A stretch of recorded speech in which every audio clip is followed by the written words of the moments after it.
গত ডিসেম্বরে বাংলাদেশের তরুণ নেতা ওসমান হাদিকে গুলি করে খুন, আর এই খুনে অভিযুক্ত দুজন পশ্চিমবঙ্গের বনগাঁ বাগদা রোড থেকে গ্রেফতার। বাংলাদেশে পালানোর আগে বেঙ্গল এসটিএফ এর জালে।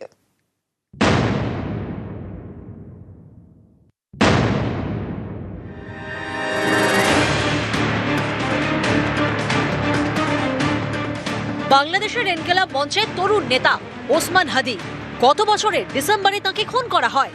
12ই ডিসেম্বর গুলি করে দুষ্কৃতীরা। চিকিৎসার জন্য হাদিকে নিয়ে যাওয়া হয় সিঙ্গাপুরে। 18ই ডিসেম্বর তিনি মারা যান।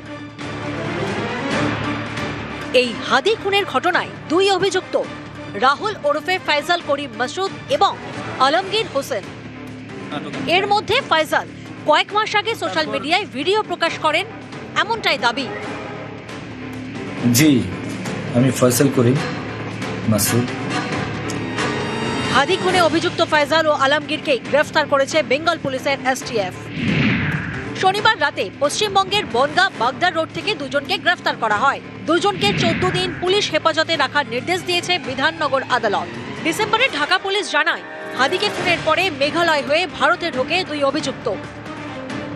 ঘটনার দিনই শুটার ফয়সাল করিম মাসুদ ওরফে দাউদ ওরফে রাহুল এবং তার সহায়তাকারী মোটরসাইকেল চালক মোহাম্মদ আলমগীর শেখকে শনাক্ত করা হয়। আসামিদেরকে চিহ্নিত করার পূর্বেই তারা সীমান্ত পাড়ি দিতে সক্ষম হয়। সীমান্ত পার করে ভারতের মেঘালয় রাজ্যে জনৈক পুত্তির নিকট হস্তান্তর করে। মেঘালয় পুলিশের সাথে যোগাযোগ করে যেটি জানতে পেরেছি, তারা ইতোমধ্যে পুত্তি ও স্বামীকে গ্রেফতার করেছে।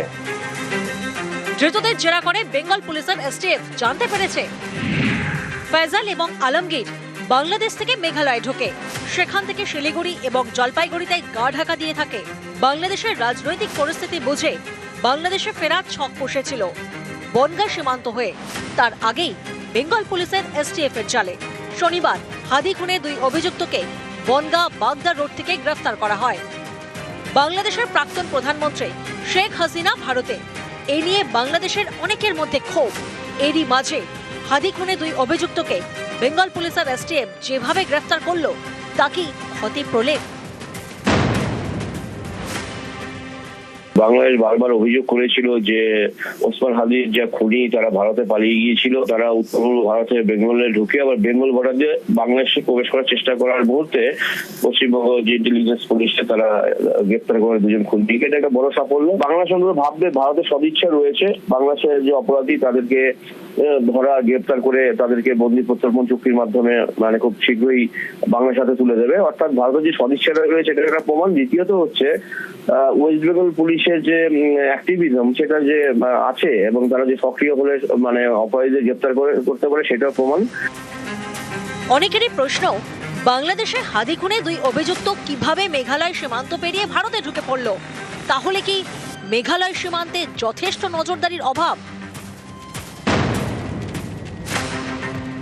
আপনি যদি বর্ডার এলাকাতে যান তাহলে আমি বর্ডার স্টাডি করে দেখেছি যে একজন বিএসএফ যেখানে থাকেন, পরবর্তী বিএসএফ যে মেম্বার তার দূরত্ব 1 থেকে 1.5 কিলোমিটার। মাঝখানে যে কখনো খাল, কখনো জমি, কখনো কচুরিপানার আবর্জনা, সেখান থেকে তারা পালিয়ে আসে এবং সেখানে কিন্তু বিএসএফ কেও ম্যানেজ করা যায়। এটা শুধুমাত্র স্টেট পুলিশের দায় নয়, এটা মেন দায়িত্ব কেন্দ্রীয় মানে বাহিনী এবং যারা বর্ডার সিকিউরিটি ফোর্স তাদের।